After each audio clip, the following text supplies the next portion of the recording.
Buenas tardes, estimados amigos que nos siguen en este programa de Diálogos de la Mesa Laboral que se transmite los días domingo a las 6 de la tarde.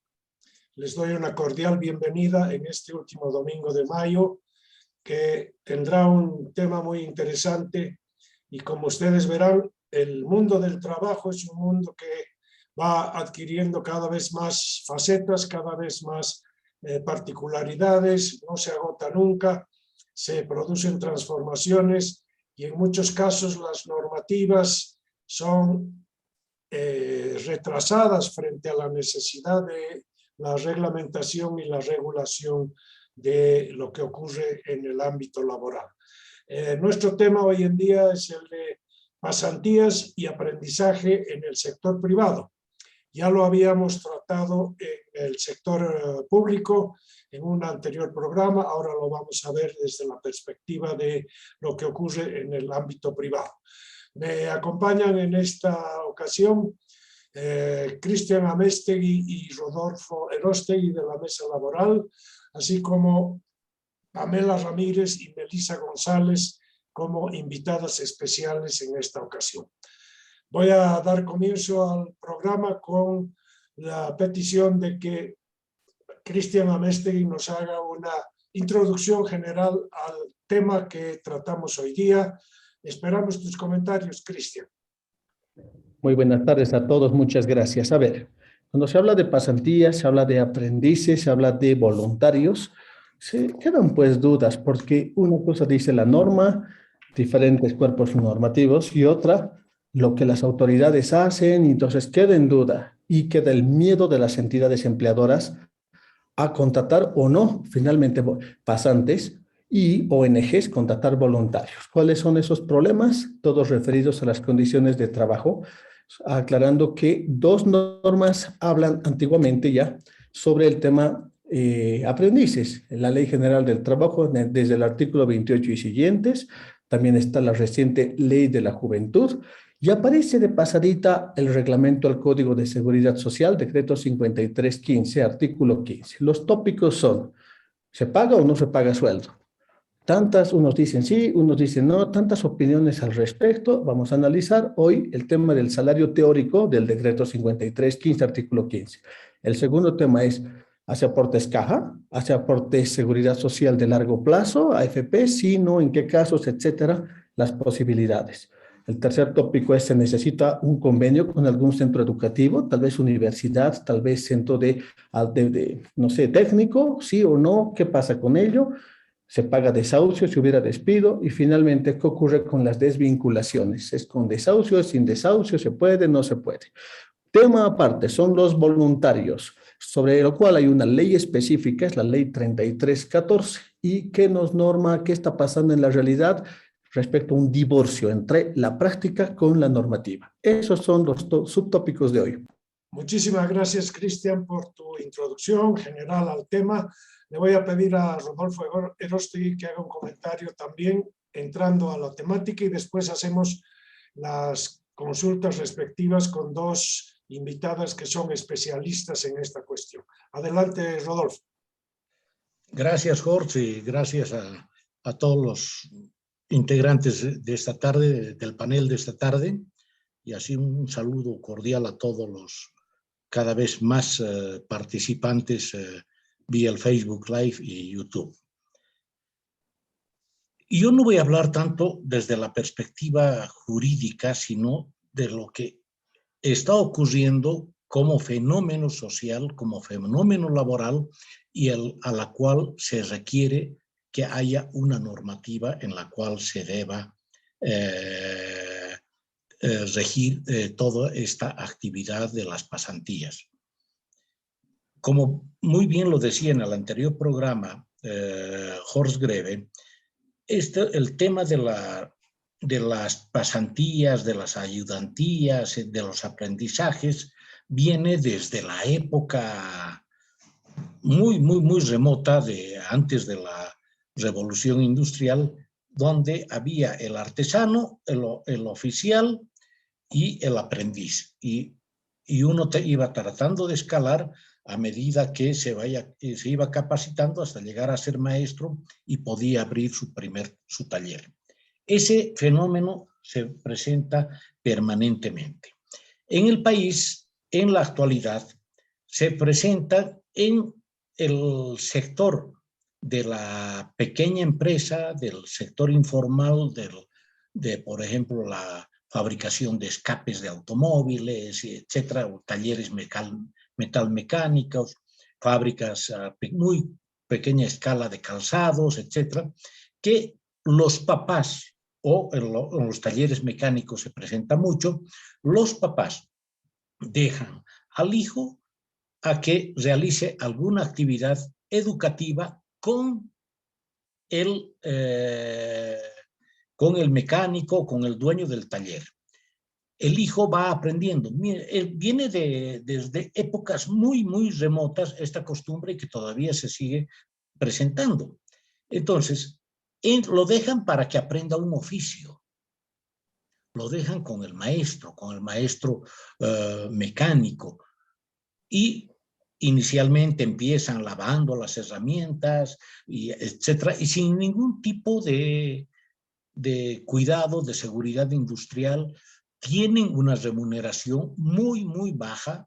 En realidad les pagan como si fuese un favor, les dan la alimentación en muchos casos, y lo mismo ocurre en los demás talleres, talleres de telares, talleres de reparación de escapes, que es donde yo he visto que ocurre esto, y en panaderías van aprendiendo el oficio.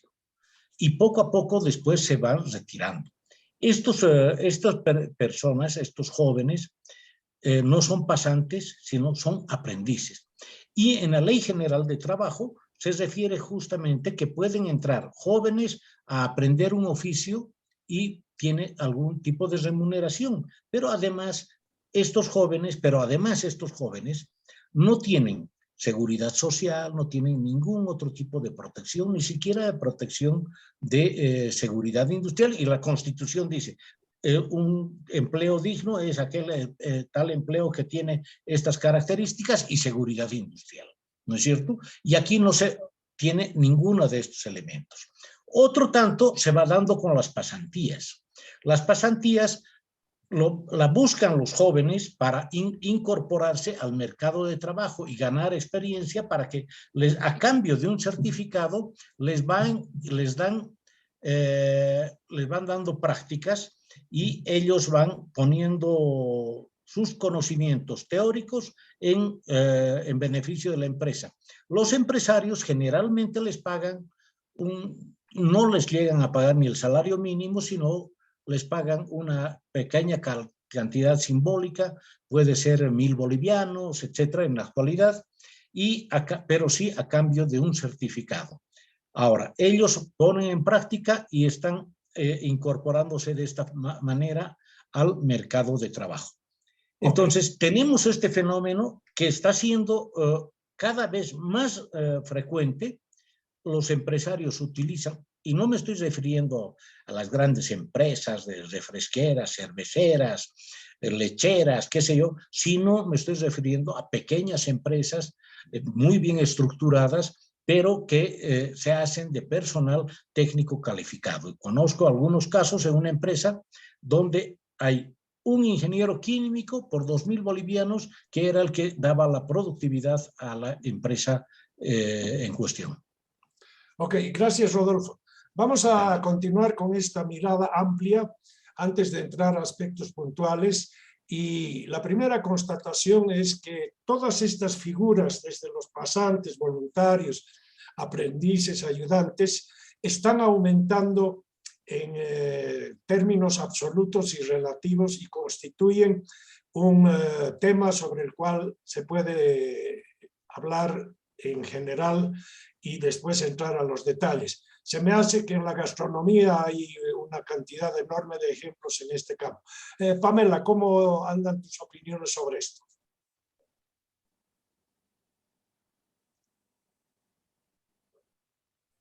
Buenas noches a todos.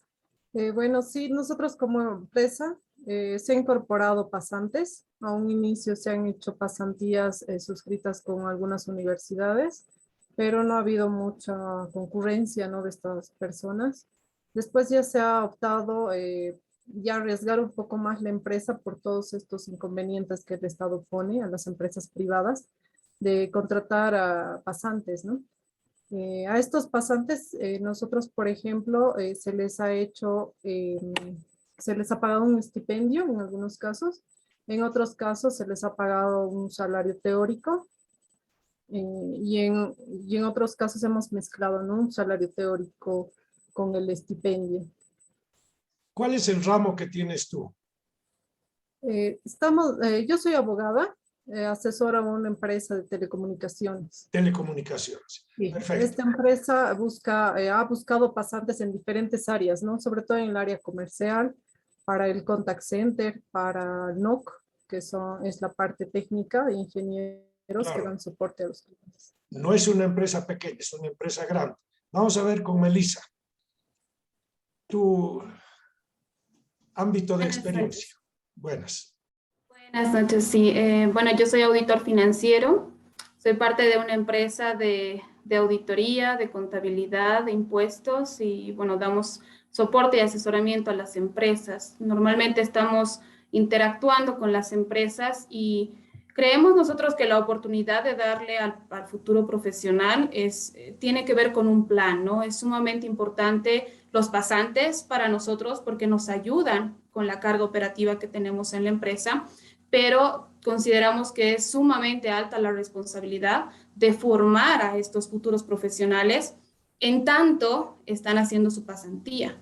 Pero también sé y en nuestro rubro que existe bastante confusión y mal uso, ¿no?, de los pasantes, lamentablemente. Hemos recibido inclusive pasantes que tenían 2 años de pasantía en otras empresas y que vienen con la intención de querer aprender en la nuestra con el ánimo de ser pasante nuevamente, ¿no? Y eso fue algo que nos llamó bastante la atención porque entendiendo que ha tenido un proceso de aprendizaje y de formación, esta persona que ya está a pasos de ser profesional debería tener otra perspectiva profesional, ¿no? Entonces eso es algo que nos ha preocupado y nos ha llamado la atención y la experiencia nuestra que tenemos con los pasantes es prácticamente generarles valor para que puedan aportar a la sociedad, ¿no? Creo que esa es la visión que deberíamos tener en nuestro campo. Muy bien, me corrijo, me dicen que la empresa de Pamela no es una empresa muy grande, pero es una empresa en un ámbito tecnológicamente significativo. Sí, Ok, exacto. entonces tenemos este abanico de experiencias y la constatación de que aumenta el número, pero también aumentan las condiciones que necesitan ser consideradas desde el punto de vista del empleo, desde el punto de vista de la formación de capital humano, desde el punto de vista, ahora entramos a la parte que ha anticipado Cristian Améztegui, que es la parte salarial. ¿Cuáles son las experiencias en términos de la parte salarial? Ya se ha mencionado que hay varias opciones en esta materia. Pamela, ¿cómo es, digamos, el tratamiento en general que conocen ustedes? Bueno, nosotros, como les comentaba, como existen diferentes áreas y para diferentes áreas se ha captado aprendices, por ejemplo, en algunos casos, dependiendo también de la responsabilidad que se les da a estas personas, se les ha, por ejemplo, dado un estipendio, ¿no? Un estipendio de 500 bolivianos, se ha considerado en algunos casos, y en otros casos, porque tenían que dar un soporte más, por ejemplo, al contact center, entonces se les ha considerado horas de trabajo aparte, ¿no? Por hora que ellos asistían, se les reconocía económicamente, adicionalmente al estipendio. Y en otros casos, ya para casos un poquito ya más especializados, ya se les ha dado un salario mínimo. ¿Y la relación contractual cuál es? Ha sido de aprendices pasantes, se han suscrito Es contratos de aprendizaje. Contratos de aprendices. Uh-huh. En el caso de Melissa. Bueno, iniciamos escribiendo el contrato de aprendizaje, ¿no? Y tener claramente la figura con las personas que van a ingresar a la empresa, considerando que tienen que saber en qué calidad están, ¿no? Porque como son jóvenes, normalmente vienen con ganas de quiero trabajar, quiero aprender, quiero ser parte de esta empresa, pero no están conscientes de todos los derechos y obligaciones que van a tener, que esto contrae, ¿no? Entonces hacemos contratos de aprendizaje y establecemos claramente la línea de responsabilidad que tiene y les pedimos que hagan un reporte, un informe de los pasajes y alimentación, ¿no? Pasajes y almuerzos y en algunos casos, si se tienen que quedar o si se quedan, si desean quedarse, también de la cena, ¿no? Entonces, les pedimos que preparen todo este reporte para poder compensar, ¿no? Devolver este dinero que ellos están gastando durante este tiempo. Consideramos nosotros solamente 3 meses como este periodo de aprendizaje y en función al desenvolvimiento de la persona y que va creando valor en nuestra empresa, entonces empieza a trabajar con un salario mínimo nacional, ¿no? Ya. ¿Cuál es la jornada de trabajo, Pamela? De los aprendices, digo yo. Sí, dependiendo de los aprendices, ¿no? Hay algunos que están solo medio tiempo y hay otros que cumplen 8 horas, ¿no? Y en diferentes turnos, porque en las áreas que han entrado se trabaja por turnos. Ahora, por ejemplo, nuestra empresa está con teletrabajo al 100%, entonces todo es remoto, ¿no? Todo vía virtual. Melissa, la experiencia tuya en el ámbito del tiempo. Tú dices como máximo 3 meses, pero su jornada, ¿cómo está armada? De 4 a 6 horas. De 4 a 6 horas, que es el tiempo que les permite completar, que debería ser el tiempo que les permita completar las tareas que son asignadas, ¿no? Ya, ya. A ver, empecemos con el comentario de Cristian frente a esto que hemos escuchado, que corresponde a 2 ámbitos diferentes, pero que tienen, digamos, figuras, no son jornadas completas, clásicas. Bien, No hay, digamos, el reconocimiento de una serie de temas de la legislación, de la seguridad, los aportes, probablemente la parte impositiva. A ver, ¿cómo ves tú la situación ahí? microtemas. A ver, vamos uno por uno. Rodolfo decía, pero la Constitución dice empleo digno. Ellos no están en un empleo, porque su obligación y su derecho principal en este contrato es aprender de manera guiada. No es trabajar. Por esta razón, la AFP, por ejemplo, la norma de pensiones dice, no se permiten aportes de pasantes porque no son trabajadores. Pero sí, la Caja de Salud dice, sin darles ni un peso, es obligatorio darles un salario teórico no monetario para efectos del aporte a la seguridad social que permita su afiliación al ente gestor. Respecto a su jornada, entonces, el máximo será lo que tolera la jornada máxima, si quieres, 8 horas por día, 48 horas por semana, con una obligación esencial adicional, consistente en que el empleador tiene que darle el tiempo necesario para que asista a clases si todavía está pasando clases. Bien. Segundo, se habló, ¿y qué pasa con el tema del salario mínimo? Que no, pues, no hay concordancia con lo que pide el ministerio. Pues, tiene que pagarse un salario mínimo cuando la norma dice salario teórico. Sobre ello hay la posibilidad A, pago un salario mínimo, escucho de Pamela que a veces lo hacen. B, pago un salario teórico sin dinero de por medio, porque también hay pasantes que necesitan el certificado de que tienen algo de experiencia, inclusive para graduarse. Sin eso no se pueden graduar dependiendo qué universidad o centro de aprendizaje fuera. Y C, darle el salario teórico no monetario y un estipendio voluntario. Todo ello va entonces en la planilla salarial, en una planilla especial que permita aportes caja, no aportes AFP, y por tanto, al no topar ni siquiera de lejos probablemente el salario grabado, si quieren, por el RC-IVA, entonces es un gasto elegible, pero no paga ningún tipo por cuantía de impuestos. Bien, alguien decía, ¿y se necesita o no se necesita un convenio con un ente educativo, una universidad, por decirlo en la forma más fácil? Y lo que pasa es que igual que las empleadas domésticas están desapareciendo paulatinamente, ya están en su último, si quieren, tramo por los gastos que para una ama de casa o una familia trae en sentido de que aguinaldo, segundo aguinaldo y otras cosas. También están desapareciendo, si quieren, los aprendices, porque cuando intentan visar el contrato ante el Ministerio de Trabajo, ellos piensan en el ministerio que es un trabajador y te piden que se pague un salario mínimo, aguinaldo, indemnización, vacaciones, segundo aguinaldo, a esto, aquello que no viene con el instituto. Y porque ya ha habido un caso bullado, será un par de años, donde un fiscal dijo, a ver, dijo, ¿cómo es eso que una empresa o empleador está hablando con una universidad respecto a recibirles pasantes sin que el pasante esté ahí metido en la negociación? Por lo cual, enjuícieseles penalmente por ley de trata de personas. Entonces, desde ese momento se han empezado a cerrar las puertas. Así fue la situación. Bueno, entonces tenemos aquí preguntas adicionales. En primer lugar, hemos, digamos, generalizado la idea de que no se trata de un trabajador normal, sino de un aprendiz. Y lo que tiene que hacer él es aprender algo. Y eso significa contar con un programa para su calificación en términos de conocimientos y destrezas. Eso se debería traducir en un certificado. Y en todos los casos, de parte de ustedes, hay una certificación de que el aprendiz hizo esto en estos tiempos, o cómo es la constancia del paso por las empresas.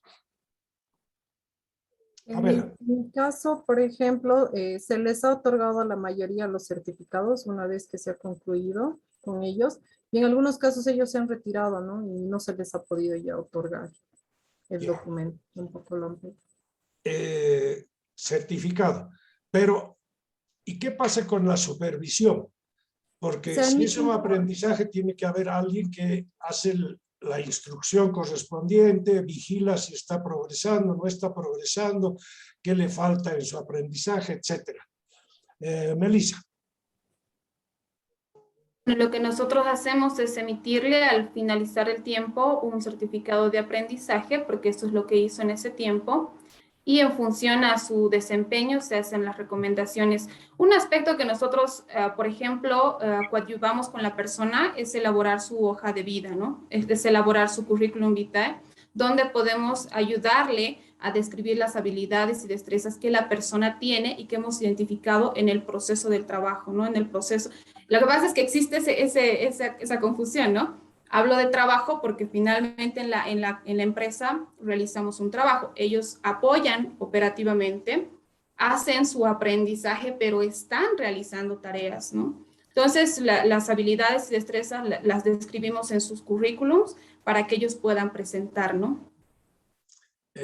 Ok, ahora, Rodolfo, ¿algún comentario sobre esta perspectiva que vamos enriqueciendo de lo que significan estos casos de gente joven que ingresa a una relación no formalizada en términos laborales propiamente, pero que sí ejecuta tareas, pero al mismo tiempo está aprendiendo? Y por lo tanto, el beneficio principal para el pasante es el aprendizaje, y la remuneración es un aspecto relativamente secundario, y creo que por eso le llaman teórico. El salario teórico, porque puede ser en especie, en reposición de gastos de transporte, etc. ¿Tu opinión? Sí, un puntito antes, para contestar, aclarar en realidad a lo de que me decía Cristian. Sí, efectivamente, el contrato de aprendizaje o que haya aprendices en una empresa, y sobre todo en estas empresas más pequeñas, ¿no? Donde la relación laboral generalmente es vulnerable, es bastante precario el nivel de ingresos, incluso del propietario, ¿no? Ahí yo hacía como referencia a la Constitución, dice, promoverá el trabajo digno y con las determinadas características y seguridad industrial. Los jóvenes generalmente de 14, 15 años que entran a trabajar como aprendices a un taller mecánico, taller de tejidos, etcétera, generalmente no les dan ni ropa de trabajo, no les dan ninguno de estos elementos y por consiguiente no tienen ningún elemento de seguridad industrial. Y están trabajando con tiner, con gasolinas, con muchos elementos que son nocivos para la salud. Que la misma ley 16998 las prohíbe, ¿no? Bueno, pero al punto que me preguntabas, creo que últimamente hay un abuso muy grande de lo que es las pasantías o lo que son las pasantías.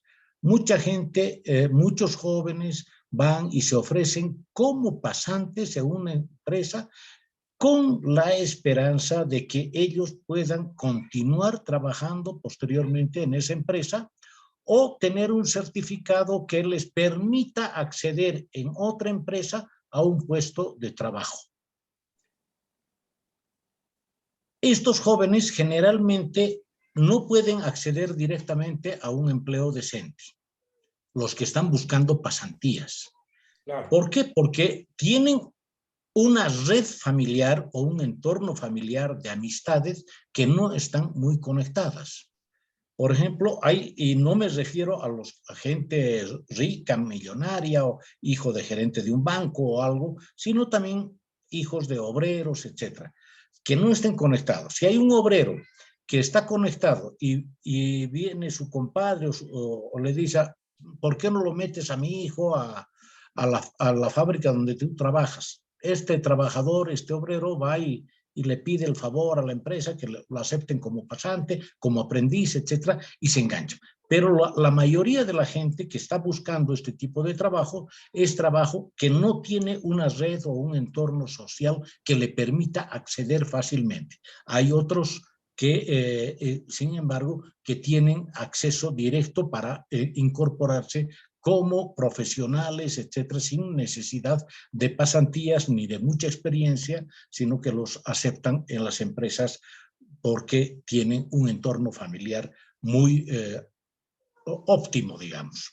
Entonces, aquí el mismo Estado, el mismo gobierno, y no estoy criticando a las políticas activas de empleo, ha promovido o sigue promoviendo el ingreso de jóvenes como en el programa Mi Primer Empleo, en el programa de apoyo al empleo, etcétera, para trabajar 3 meses pagados por el programa y no por el empresario, a cuenta que después esta persona se quede a trabajar en la empresa. El empresario tiene 3 meses de un trabajador libre de todos los tipos de pagos, de todo tipo de coberturas. Yo lo cual, en alguna oportunidad, en un evento que me invitó el gobierno a participar, yo les señalé, les dije, esto por lo menos exijan al empleador que pague la caja, qué sé yo, ¿no? Algún tipo de, que ellos también empiecen a pagar, lo cual no ocurrió y se sigue manteniendo esto. El salario que pagaba el gobierno a las personas que se incorporaban era el salario mínimo. ¿Qué pasó con esto? Que el salario que pagaba el gobierno a los pasantes, ¿no? O a estos profesionales que estaban buscando un ingreso, un apoyo, un empujón en un programa de empleo, se comenzó a constituir como salario de ingreso. El salario mínimo es sinónimo de salario de ingreso para un profesional universitario a las actividades laborales, productivas, etcétera, dentro de una empresa. Ya no es el salario mínimo un salario que no está reconociendo lo que es ya la formación académica del profesional. Ok, entonces estamos con una variante y una variedad de circunstancias que responden a muchas particularidades, desde las conexiones para conseguir el acceso eventualmente a una ocupación, pero que no tienen necesariamente el fin de un aprendizaje como el que se supone que debería ocurrir para la adquisición de destrezas, sino como la puerta de entrada a un empleo más permanente. Así es. Y lo que estamos viendo también es que en general a este tipo de personas no se las protege en términos de seguridad industrial. Y me pregunto qué pasa si hay un accidente. Cristian.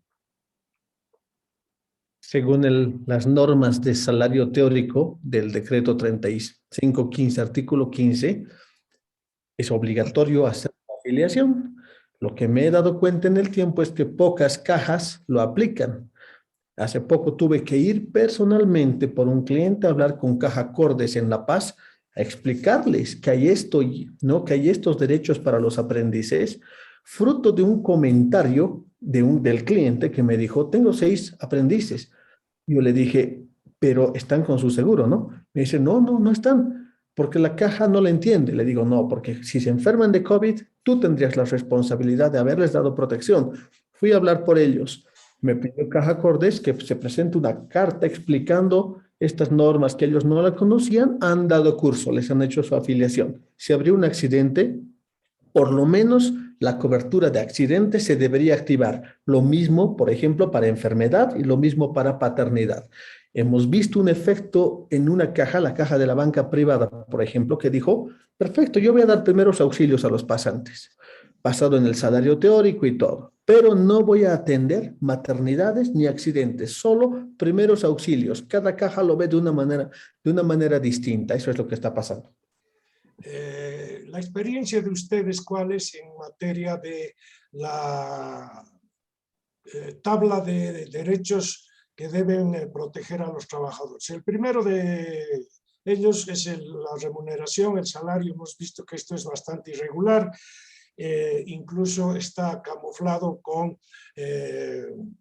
promoción del empleo por parte del gobierno, una política digamos, enmascarar la verdadera situación y dar una salida temporal.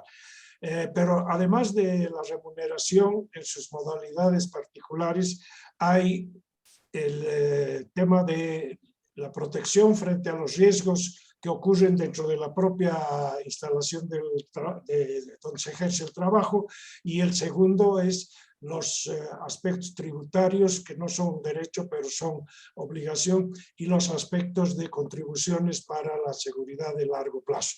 ¿Cómo son las experiencias de ustedes y cómo se manejan estos temas en sus experiencias? Empecemos al revés, con Melissa esta vez, después Pamela. Nuestra experiencia, lamentablemente, por el tema del visado en el Ministerio de Trabajo, jamás pudimos hacerlo. Siempre han sido observados este tipo de contratos. Es más, hubo un cambio de funcionario y decía que no conocía, que no existía, que estábamos queriendo vulnerar los derechos de la persona. Nosotros bajamos los brazos y no volvimos a ir al ministerio. En cuanto al tema de la caja de salud, sí hay un desconocimiento, evidentemente. Nosotros estamos afiliados en la caja de la banca estatal. No hubo demasiada cuestión, pero sí, ¿no? Observaron, ¿qué hace esta persona? ¿Por qué dice aprendizaje? ¿Por qué no tiene un rol? Y le explicamos que está en calidad de pasantía y está haciendo solamente sus prácticas por un tiempo eventual. No hicieron, afortunadamente en esta caja no hicieron mayor observación. Y bueno, ellos dijeron, bueno, si ustedes están cumpliendo, obviamente no podíamos poner menos del salario mínimo nacional, ¿no? Entonces los aportes los estamos haciendo con esto. Y tuvimos una experiencia, estuvimos justo incorporando a una persona, estuvo en la primera semana de práctica y tuvo un accidente, ¿no? Tuvo un asalto, y parte naturalmente de la empresa que tuvimos que cubrir con todos estos costos, o sea, coadyuvar con la persona porque se encontraba en una situación difícil. No nos dio el tiempo, ¿no? Y ese es el mayor riesgo que uno como empresa corre. Pero la realidad de muchas empresas, que nosotros trabajamos con varias de ellas, es que la capacidad económica también no les permite cubrir con todo esto, ¿no? Y en algún caso en una empresa le pasó que estuvo en calidad de aprendizaje y que lamentablemente la persona exigió sus beneficios al retirarse, ¿no? Dijo, pero yo estuve cumpliendo mis roles, yo estuve trabajando, y generó confusión, y justamente lo que decían hace un momento, la duda de no asumir ese riesgo y contratar este tipo de personas en esa calidad, ¿no? Amela. Bueno, como decía el doctor Cristian, el tema de las FPs no se aporta, las FPs nos han indicado que no se nos aporte tampoco para lo que son pasantes, ¿no? En lo que respecta a la caja, todos los pasantes están asegurados a la Caja Nacional, que es esta institución a la que está afiliada la empresa. Sí o sí se paga un salario básico, ¿no? El monto, por más que perciban ellos menos, de eso no se hace problema la caja. Luego, el tema de los visados de los contratos, por ejemplo, en La Paz nos han hecho las observaciones del visado de los contratos, porque para ellos no deberíamos tener pasantes. Nos están pidiendo el tema de tener algún convenio que adjuntemos al contrato para el visado del convenio con la institución. Y en Santa Cruz, por ejemplo, indican que no se hace el visado de contratos de pasantía, ¿no? Por más que está establecida la norma que es atribución del ministerio. Me queda claro entonces que aquí tenemos otra vez una insuficiencia normativa, un desconocimiento de parte de las autoridades, de las instituciones de la protección, tanto de corto plazo, accidentes, largo plazo, etcétera, y que hay un vacío también de conocimiento de la propia gente que acude a esto impulsada por la necesidad de encontrar algo que se parezca a un ingreso, y si entre medio aprende algo también es una cosa secundaria. Entonces, algo sobre lo que deberíamos pensar en la mesa laboral, Cristian, de hacer algunas cartillas para explicar esta situación y tratar de colocar en un debate público, porque estamos ante la situación de que uno de los sectores más perjudicados hoy en día por la insuficiencia de políticas de reactivación, de empleo, de condiciones económicas generales, etcétera, es la juventud. Y si están en esta situación que es de legislación precaria, ingresos más precarios todavía, sistemas protectivos mucho más precarios, entonces no estamos generando una ética, una actitud adecuada por parte de los jóvenes para ingresar al mundo laboral en condiciones adecuadas. ¿Tu opinión, Cristian? A ver, aquí veo tres cosas. Primero, si vamos a hacer una tablita de derechos y obligaciones, por lo menos en cuanto a lo legal, diría, caja de salud sí, sobre un salario mínimo, aunque la planilla es líquido pagable cero, excepto si se da un estipendio voluntario, no hay monto. Bien. AFP no son trabajadores. Salario mínimo nacional no son trabajadores. Tiempo máximo de duración del aprendizaje, 2 años. Artículo 28 de la ley, nada impide hacer pequeños contratos no excediéndose de este tiempo, porque modernamente nadie va a tener un pasante 2 años, serán pues 3 meses, 6 meses y otros. Obligatoria una guía de alguien de la empresa que asume la responsabilidad para hacer las correcciones, y si es una persona indisciplinada o que no sabe realmente nada o no tiene interés, también de decidir y de sugerir su desvinculación. Aguinaldo no, vacaciones no, desahucio no, porque el desahucio es una multa por un despido sin causa, pero aquí no hay ni causa ni sin causa porque no hay un contrato laboral, hay un contrato de aprendizaje. Finalmente, impuestos no, porque no está en el mínimo de IVA, y visado del contrato sí, pero no hay plazo para hacerlo. Y sobre esto hay un comentario, porque cada inspector piensa algo distinto en diferentes lugares del país. Las 4 opiniones que he escuchado. A, no es trabajador, no se visa, que es Santa Cruz. En La Paz, sí, pero tienen que traer el convenio de la universidad o del centro. O C, tiene que ser más, la persona tiene que ser máximo, de 24 años. Pero miren, no, si es de más edad, no. O tiene que traer un certificado de que no tiene título profesional. No sé, cosas así. Y una tercera mirada es, mucha gente, muchos pasantes, son realmente no graduados. Son gente que están post estudios queriendo hacer su tesis. ¿Y qué más sobre la temática de la tesis? Hacer sus prácticas guiadas, cosa de aprender mejor y además resolver sus dudas. y o hay otros que buscan quererse quedar en la empresa porque es su ámbito.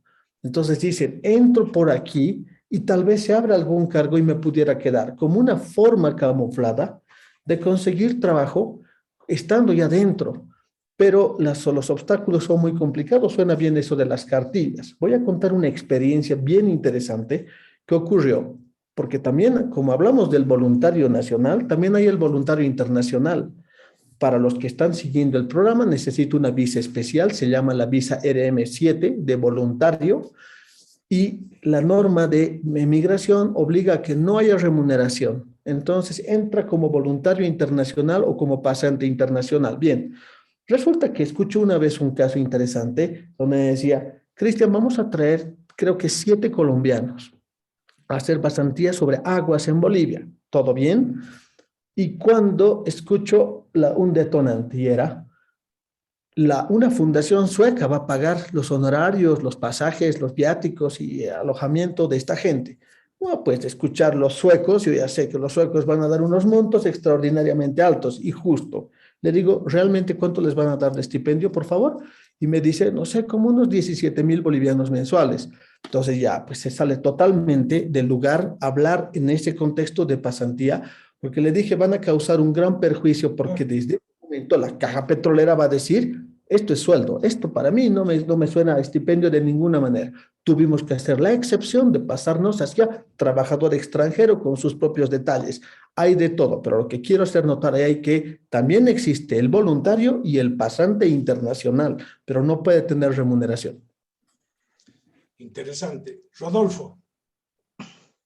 Sí, yo creo que por todo lo que nosotros hemos estado expresando hoy en la noche y por todo lo que hemos estado discutiendo desde la anterior semana en este tema, no solo se hace necesaria, lo cual es brillante, una cartilla para explicar tanto a los inspectores del Ministerio de Trabajo como a los funcionarios de la AFP, de las cajas, etcétera, de en qué consiste y cuál es la normativa que respalda las pasantías y los contratos de aprendizaje. Sino que también se hace necesario poner en blanco y negro este tipo y elaborar una pequeña norma en la cual se diga, el contrato de aprendizaje es tal contrato, puede entrar a tal edad, salir a tal edad, etcétera, ¿no? Va a durar tanto tiempo el contrato de aprendizaje, el dueño de la empresa o el gerente tiene que permitirle aprender, y etcétera, y dar un mínimo pensum, no sé, ¿no?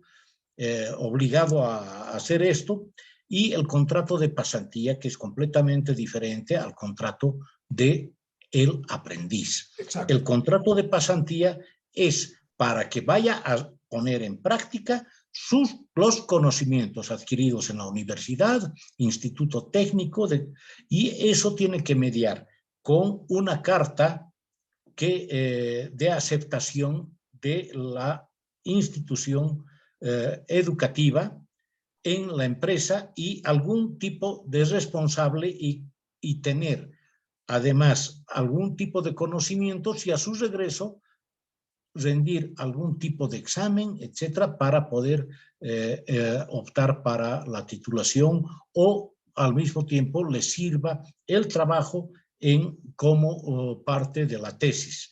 Hay algunos estudiantes que terminan la carrera pero no hacen la tesis y les permiten, es un programa muy especial, les permiten que hagan una monografía del trabajo que están desempeñando y esa monografía les sirve como tesis. Entonces, hacer algo similar, pero una norma. Lo otro que podría ser son los precedentes. Todo esto es en la vía administrativa, no estamos yendo al mundo judicial.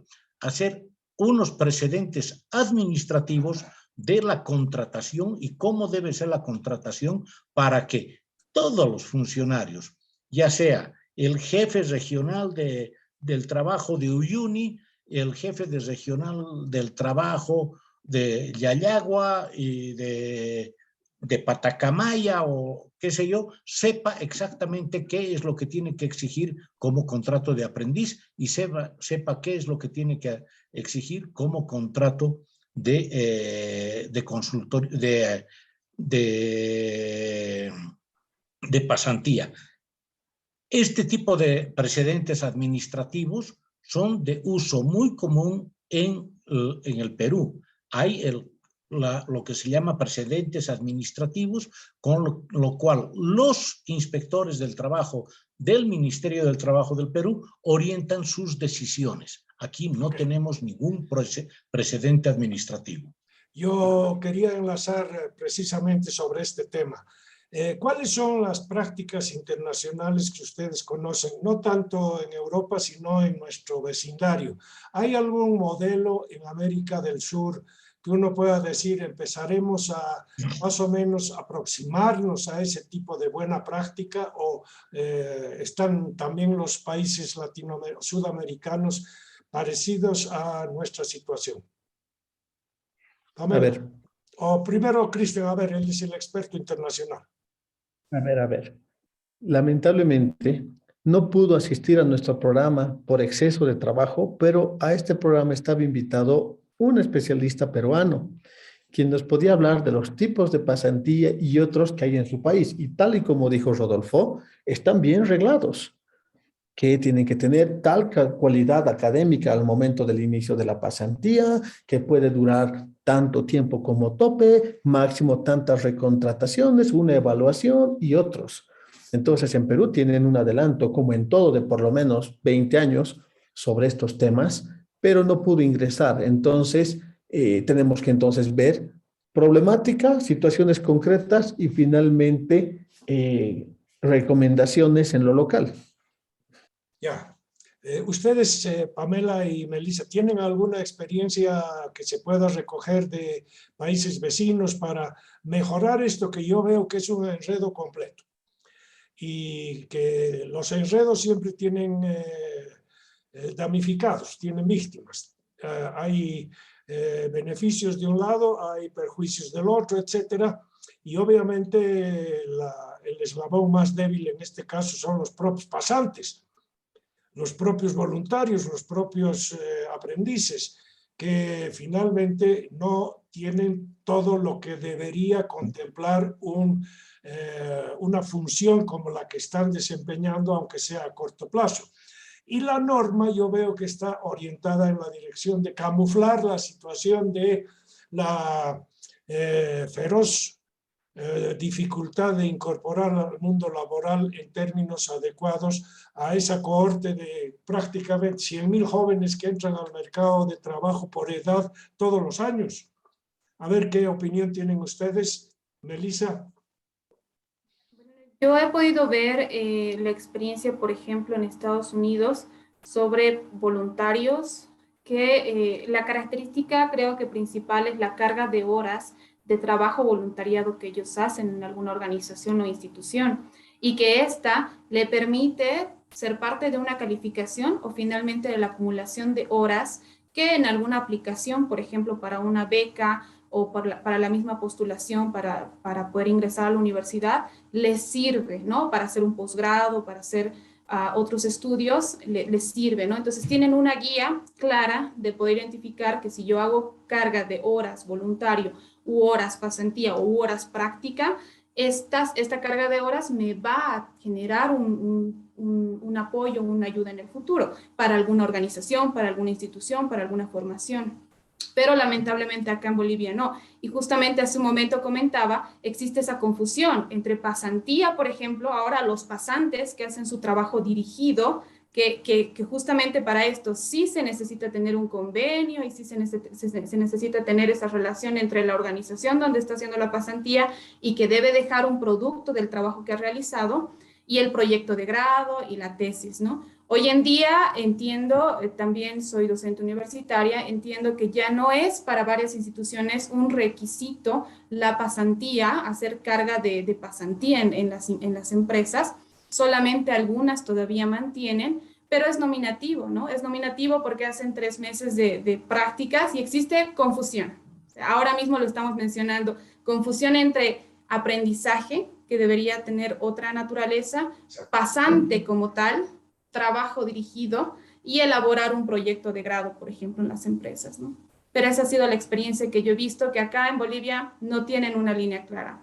Como decía en ese momento, uno entra o para quedarse a trabajar en el lugar o para adquirir experiencia en un certificado, que probablemente si uno no lo guía, si no lo guía, ok, esto es lo que quieres hacer, si no lo guiamos al futuro profesional y profesionales también que están buscando hacer pasantías o prácticas, como le llaman, no tienen un rumbo, ¿no? Finalmente hacen una práctica en la empresa o aprenden algo, pero no lo aplican en su vida profesional y se dedican a otro rubro. Pamela. Bueno, hasta donde yo he podido ver por unos comentarios de unos amigos de Perú, las empresas tienden a llamar a pasantes, ¿no? Y sobre todo de las mejores universidades y de los cuales se captan al personal que se va a quedar en planta. O sea, entran con esa perspectiva, ¿no? De mostrar los conocimientos, destacarse también para que las empresas los contraten.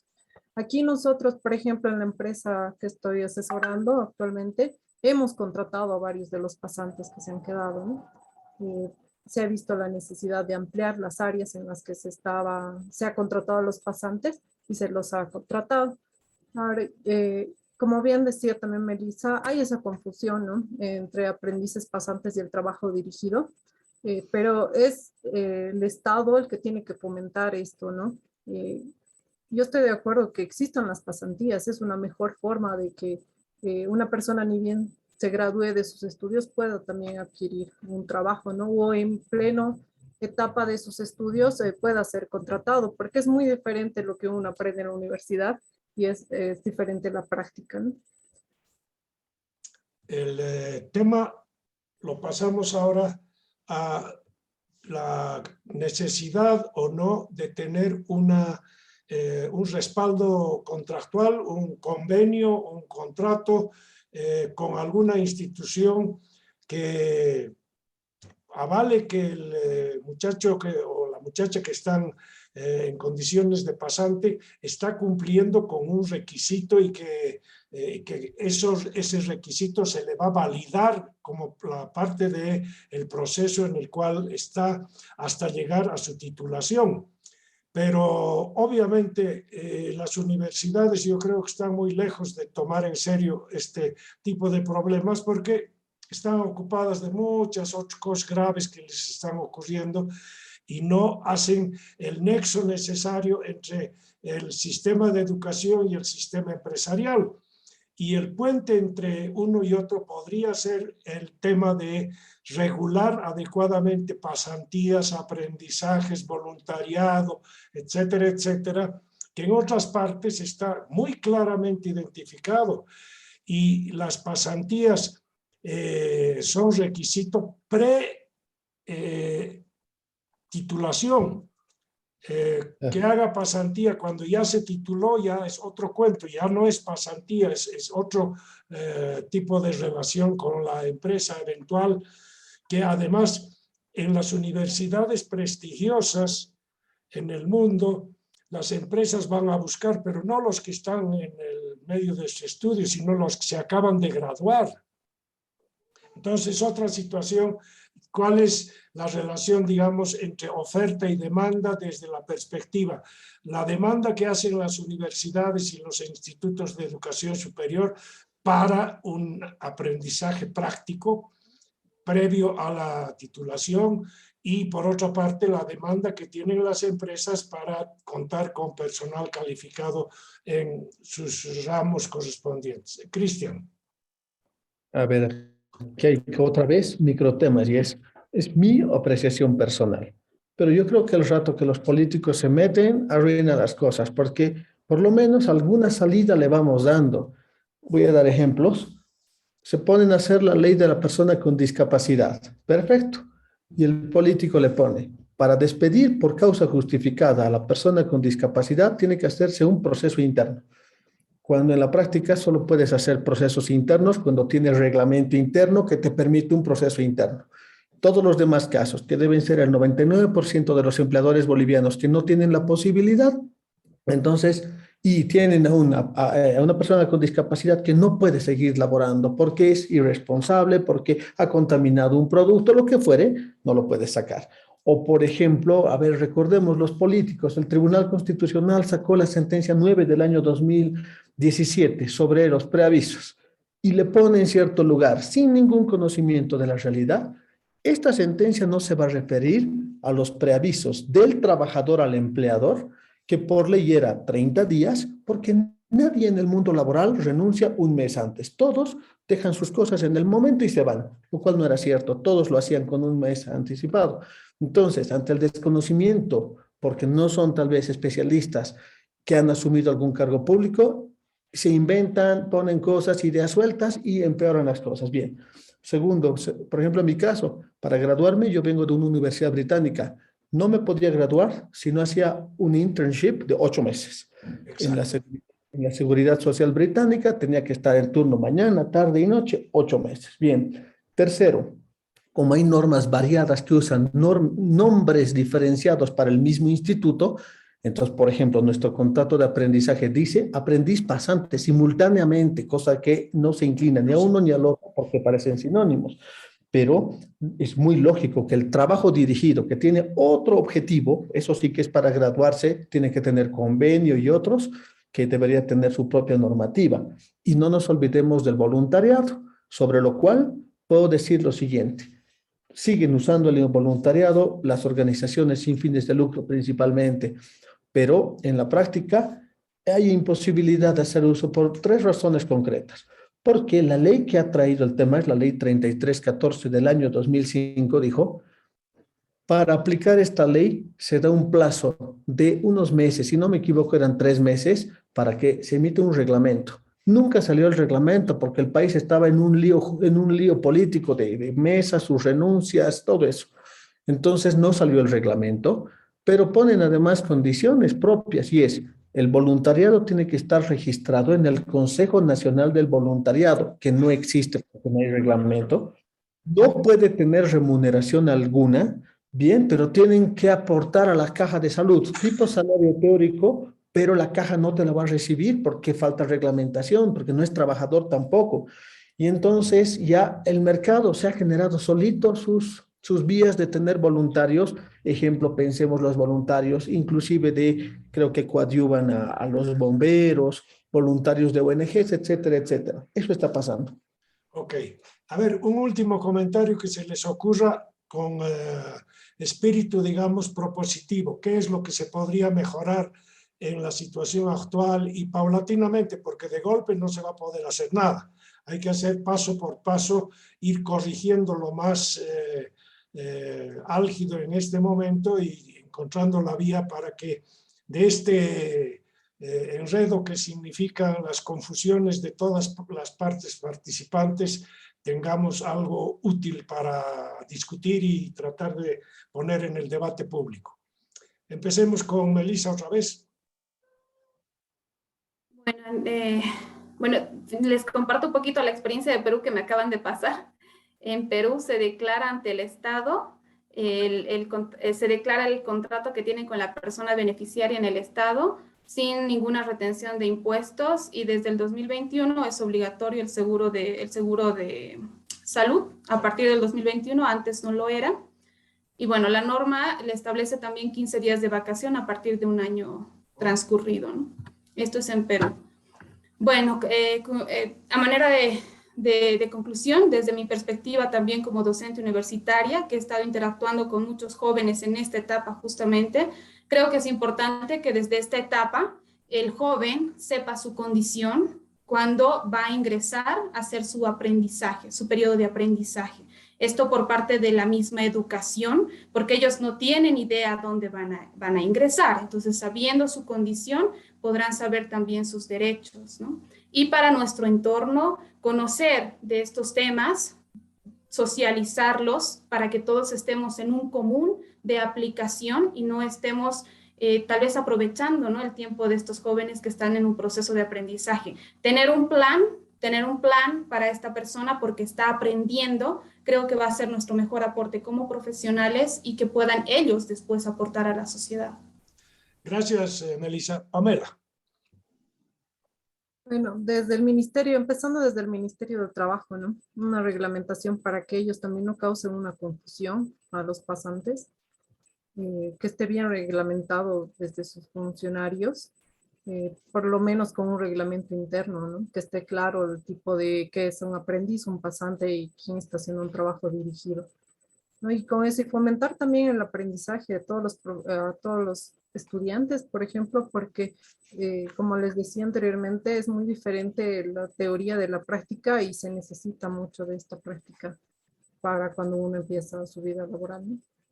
Gracias, Melissa. Rodolfo, cierre. Sí, yo creo que tenemos que ser más pragmáticos en todo esto lo que está ocurriendo.